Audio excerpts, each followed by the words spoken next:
জয় শ্রীকৃষ্ণ বন্ধুরা, আজকের নতুন একটি ভিডিওতে লাইফলাইন হাবের পক্ষ থেকে আপনাদের সকলকে স্বাগতম। চলুন শুরু করা যাক আজকের পর্বটি। বন্ধুরা, আপনারা কি ভেবে দেখেছেন কেন কিছু বাড়িতে এমন কিছু সন্তান জন্ম নেয় যারা বাড়িতে বাবা মাকে খুব কষ্ট দেয়? আবার হয়তো দেখেছেন অনেক সময় স্বামী স্ত্রীর মধ্যে সমন্বয় হয় না, যদিও দুজনেই নিজেদের তরফ থেকে যথাসাধ্য চেষ্টা করে, তবুও তাদের সম্পর্কে তাল মেলে না। আসলে এটা কেন হয়? একজন বাবা তার ছেলেকে লালন পালন করতে কোনো রকম ত্রুটি রাখেন না।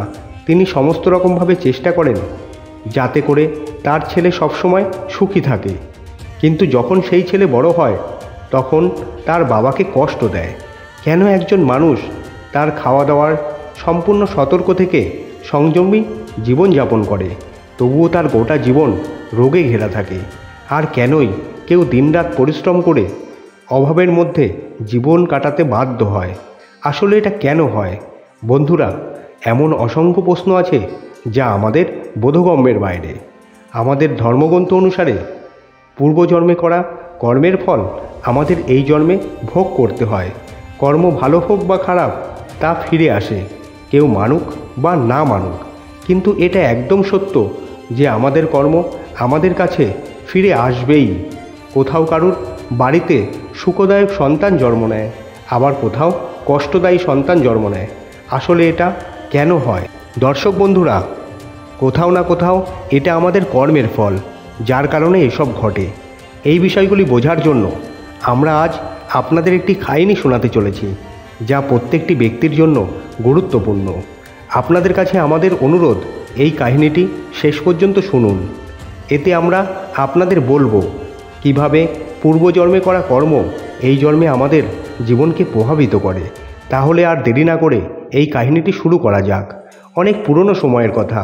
একটি গ্রামে দুটি কুকুর বাস করত। তারা ছিল একে অপরের খুব ঘনিষ্ঠ বন্ধু। তারা সবসময় একসঙ্গে থাকতো, একসঙ্গে খেলাধুলা করত, একসঙ্গে খেত এবং একসঙ্গে ঘুমোতো। তাদের মধ্যে একজনের নাম ছিল লালু আর অন্য একজনের নাম ছিল ভুলু। একদিন লালু আর ভুলু যখন আরাম করে বসেছিল, তখন তারা পরস্পরের সঙ্গে কথা বলতে লাগলো। লালু বলল, বন্ধু ভুলু, কখনো কখনো আমি ভাবি আমরা এমন কি খারাপ কর্ম করেছি যার ফলে এই জন্মে আমাদের কুকুরের জন্ম হয়েছে। সকাল থেকে সন্ধ্যা পর্যন্ত দৌড়ে দৌড়ে বেড়াতে হয়, তবুও পেট ভরানোর জন্য সামান্য কিছু পাই। সবসময় যে দরজায় যাই সেখান থেকে লাথি মেরে তাড়িয়ে দেওয়া হয়। খাবার তো দূরের কথা, উল্টে লাথি মার খেতে হয়। ভুলু সম্মতি জানিয়ে বলল, বন্ধু লালু, তুমি একদম ঠিক বলেছ। কখনো কখনো তো বসার জায়গাও পাওয়া যায় না। যেখানেই একটু বসি সেখান থেকেও কেউ এসে লাথি মেরে তাড়িয়ে দেয়। না ঠিক করে বসতে পারি, না আরাম করে শুতে পারি। সত্যি বলতে এই জীবন এখন বোঝা বলে মনে হচ্ছে। লালু মাথা নেড়ে বলল, ভুলু, এতে কোনো সন্দেহ নেই যে আমরা গত জন্মে নিশ্চয়ই কিছু খারাপ কর্ম করেছি। এই কারণেই এই জন্মে আমাদের কষ্টময় জীবনযাপন করতে হচ্ছে। লালু আরও বলল, ভুলু, আমার মনে হয় আমাদের এমন কিছু করা উচিত। চলো আমরা তীর্থযাত্রায় যাই। তীর্থযাত্রা ভগবানের দর্শন এবং সাধু সন্তদের আশীর্বাদ নিলে আমাদের দুজনের কল্যাণ হতে পারে। এই জন্মে আমরা বদলাতে পারবো না, অন্তত পরের জন্মটা তো বদলাতে পারি। বন্ধুরা, এই ভেবেই একদিন লালু আর ভুলু তীর্থযাত্রায় যাওয়ার সিদ্ধান্ত নিল। যদিও পথ জানত না, তবুও তারা ঠিক করলো যে যাত্রা শুরু করতে হবে। পথ ধীরে ধীরে পাওয়া যাবে। পরের দিন সকাল হতেই তারা যাত্রায় বেরিয়ে পড়ল। পথে চলতে চলতে যখন রাত হয়ে গেল, তখন তারা একটি গ্রামের বাইরে একটি বড় গাছের নিচে থামল। দিনভর ক্লান্তিতে তারা এতটাই ভেঙে পড়েছে যে তৎক্ষণাৎ ঘুমিয়ে পড়ল। সকালে উঠে তারা আবার যাত্রা শুরু করলো। চলতে চলতে দুপুরের সময় হয়ে গেল। তখন তাদের দুজনেরই খিদে অনুভব হতে লাগলো।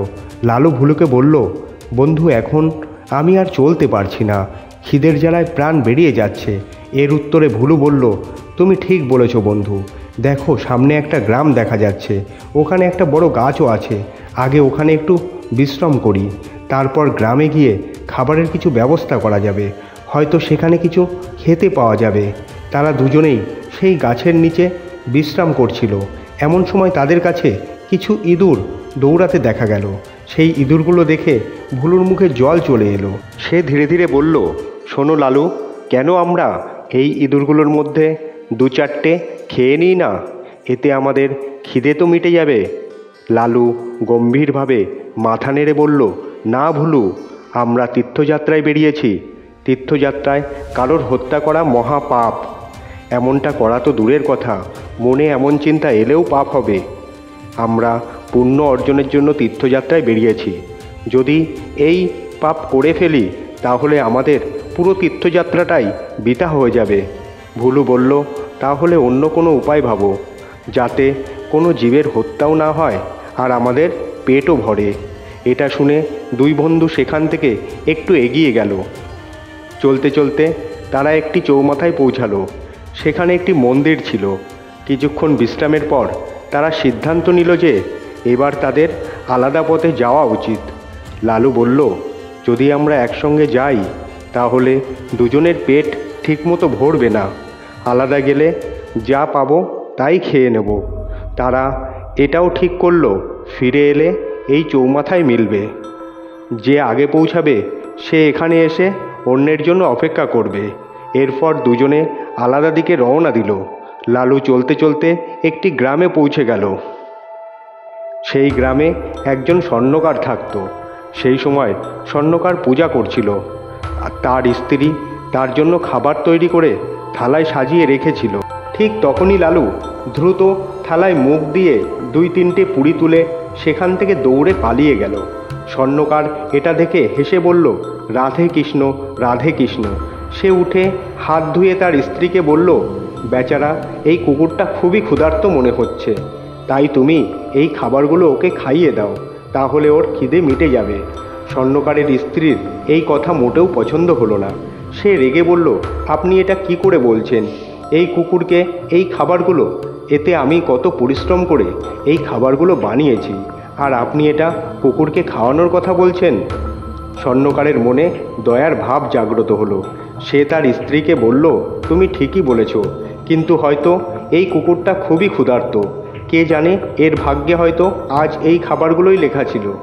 বলা হয় প্রতিটি দানার ওপরে যে খাবে তার নাম লেখা থাকে, তাই এই খাবারগুলো ওই কুকুরটাকে পেতেই হতো। সেই কারণেই ওই কুকুরটি এই খাবারগুলোকে নোংরা করে দিয়েছে। এরপর স্বর্ণকার কুকুরটিকে পেট ভরে খাবার খাওয়ালো। তখন লালু তৃপ্ত হয়ে মনে মনে স্বর্ণকারকে আশীর্বাদ দিয়ে সেখান থেকে চলে গেল। অন্যদিকে ভুলু এদিক ওদিক ঘুরতে ঘুরতে একজন ব্যবসায়ীর বাড়িতে পৌঁছালো। ব্যবসায়ী গ্রাহকদের সঙ্গে ঝগড়া করে ক্লান্ত হয়ে বাড়ি ফিরেছিল। তার স্ত্রী তার জন্য নানা রকমের সুস্বাদু খাবার সাজিয়ে রেখেছিল এবং সেখান থেকে চলে গিয়েছিল। ব্যবসায়ী খেতে বসে থালা খুলে খাওয়ার জন্য প্রস্তুত হচ্ছিল। ঠিক তখনই ভুলু সুযোগ পেয়ে থালায় মুখ ঢুকিয়ে একটি রুটির টুকরো তুলে পালানোর চেষ্টা করলো। এই দেখে ব্যবসায়ী রেগে গেল। তার চোখ রাগে লাল হয়ে গেল। সে কোণায় রাখা লাঠি তুলে ভুলুর কোমরে জোরে আঘাত করলো। ব্যথায় চিৎকার করতে করতে ভুলু সেখানেই পড়ে গেল। তার কোমর ভেঙে গিয়েছিল এবং সে পালাতে পারল না। ব্যবসায়ী রেগে গিয়ে তার ওপর আরও 2-4টে লাঠির আঘাত করল। ভুলু আধমারা হয়ে সে ভাবতে লাগলো, আমি তো এখানে পেটের আগুন নেভাতে এসেছিলাম, কিন্তু এখানে তো প্রাণের ওপর এসে পড়ল। ওই ব্যবসায়ী কত নির্দয়, সে একটা রুটির টুকরো সহ্য করতে পারল না আর আমার কোমরটাই ভেঙে দিল। এর মধ্যে লালু পেট ভরে খেয়ে চৌমাথায় আরাম করে বসেছিল এবং তার সঙ্গী ভুলুর জন্য অপেক্ষা করছিল। সে বারবার এদিক ওদিক তাকাচ্ছিল, কিন্তু ভুলু কোথাও নজরে আসছিল না। সময় কাটতে লাগলো, আর যখন ভুলু ফিরল না তখন অসহায় হয়ে চৌমাথায় বসে রইল। আরও কিছুক্ষণ অপেক্ষার পর লালু সিদ্ধান্ত নিল সে ভুলুকে খুঁজতে বেরোবে। তার মন অস্থির ছিল এবং সে তার বন্ধুর খোঁজে রওনা দিল। কিছু দূর যাওয়ার পর সে ভুলুকে দেখতে পেল। সে দৌড়ে তার দিকে এগিয়ে গেল।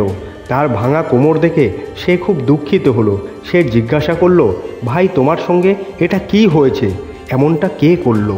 কে এত নির্দয় যে শুধু একটা রুটির জন্য তোমার কোমর ভেঙে দিল? ভুলুর চোখে জল চেলে এলো। সে ব্যথায় কাঁদতে কাঁদতে লালুকে পুরো ঘটনা শোনালো। কাহিনী শুনে লালুর চোখেও জল চলে এলো। সে দুঃখে ভরে গেল কাহিনী শোনার পর ভুলু রেগে বলল, আমি ওই ব্যবসায়ীর কাছ থেকে বদলা নেব, তাকে দেখাবো নিজের কোমর কিভাবে ভাঙে। কিন্তু সে কি করবে, সে তো অসহায় ছিল, সে কুকুরের জনিতে জন্ম নিয়েছিল। লালু কৃতজ্ঞ হয়ে বলল, আমাকে ওই স্বর্ণ ব্যবসায়ীর ঋণ শোধ করতে হবে, সে আমার ওপর কতটা দয়া করেছে। এই সব বিষয় ভাবতে ভাবতে শেষ পর্যন্ত দুই বন্ধু সিদ্ধান্ত নিল যে তাদের এখন প্রাণ ত্যাগ করা উচিত এবং প্রাণ ত্যাগের পর তাদের ওই বাড়িতে জন্ম নেওয়া উচিত। এরপর দুই কুকুর লালু এবং ভুলু একটি নদীতে ডুব দিয়ে প্রাণ ত্যাগ করল। সংযোগবশত ব্যবসায়ীর কোনো সন্তান ছিল না, আর স্বর্ণকারেরও কোনো সন্তান ছিল না। স্বর্ণকারের বাড়িতে লালুর জন্ম হলো, আর ব্যবসায়ীর বাড়িতে ভুলুর জন্ম হলো। ব্যবসায়ী খুব খুশি হলো, কিন্তু তার খুশি বেশিক্ষণ টিকল না।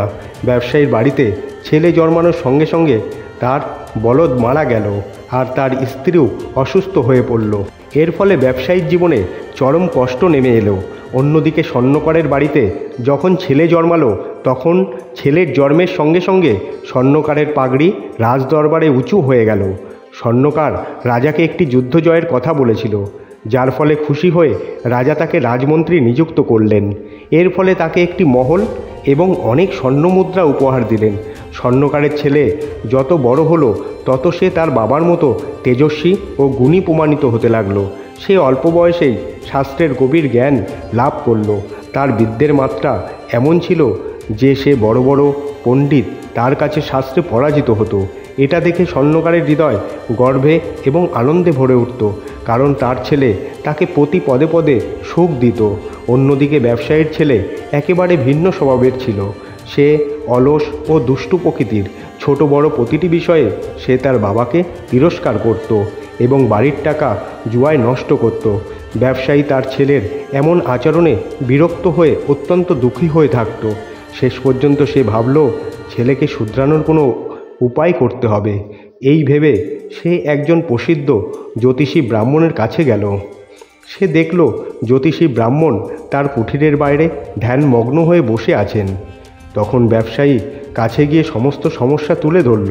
জ্যোতিষী ব্রাহ্মণ তার কথা শুনে বলল, তোমার ছেলেকে শুধরানোর সবচেয়ে ভালো উপায় হলো তার বিয়ে।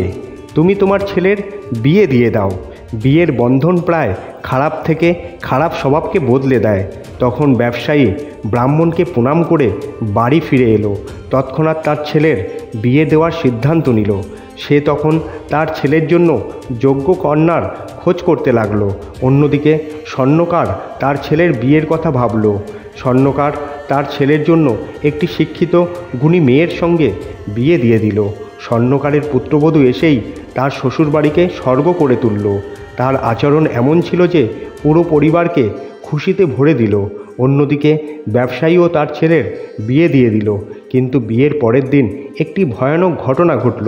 তার ছেলে হঠাৎ মারা গেল। পুত্রবধূ বাড়িতে আসতেই কান্নাকাটি শুরু করলো এবং কাঁদতে কাঁদতে তার শ্বশুরকে দোষ দিতে লাগলো।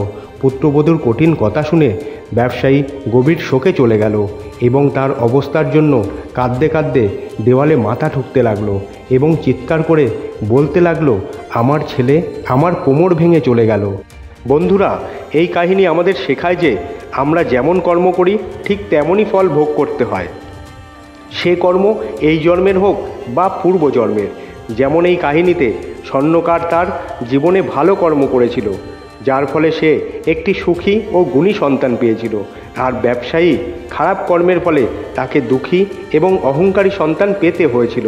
এটা সত্য যে আমাদের জীবনে যে দুঃখ সুখ আসে তা সবটাই আমাদের কর্মের ফল। স্বামী স্ত্রীর মধ্যে বিবাদ, বাড়িতে কলহ বা অন্য কোনো সমস্যা, এই সবই আমাদের কর্মের ফল। কর্মের ভোগ ধর্মীয় এবং আধ্যাত্মিক দৃষ্টিকোণ থেকে পাওয়া যায়। ধর্মীয় বা আধ্যাত্মিক সাহিত্যে বলা হয়েছে যে ভালো কর্ম থেকে সদ্গুণ ও শুভ ফল পাওয়া যায়, আর খারাপ কর্ম জীবনকে কষ্ট ও দুঃখ নিয়ে আসে। তো বন্ধুরা, আশা করি এই কাহিনী নিশ্চয়ই তোমাদের পছন্দ হয়েছে। যদি এই ভিডিওটি তোমাদের ভালো লেগে থাকে তাহলে একটি লাইক করুন এবং কমেন্টের মাধ্যমে আপনাদের মতামত জানাতে ভুলবেন না। আবার দেখা হবে পরবর্তী নতুন একটি ভিডিওতে। সকলেই ভালো থাকুন ও সুস্থ থাকুন, আর আমার সাথে ভালোবেসে বলুন রাধে রাধে, জয় শ্রীকৃষ্ণ।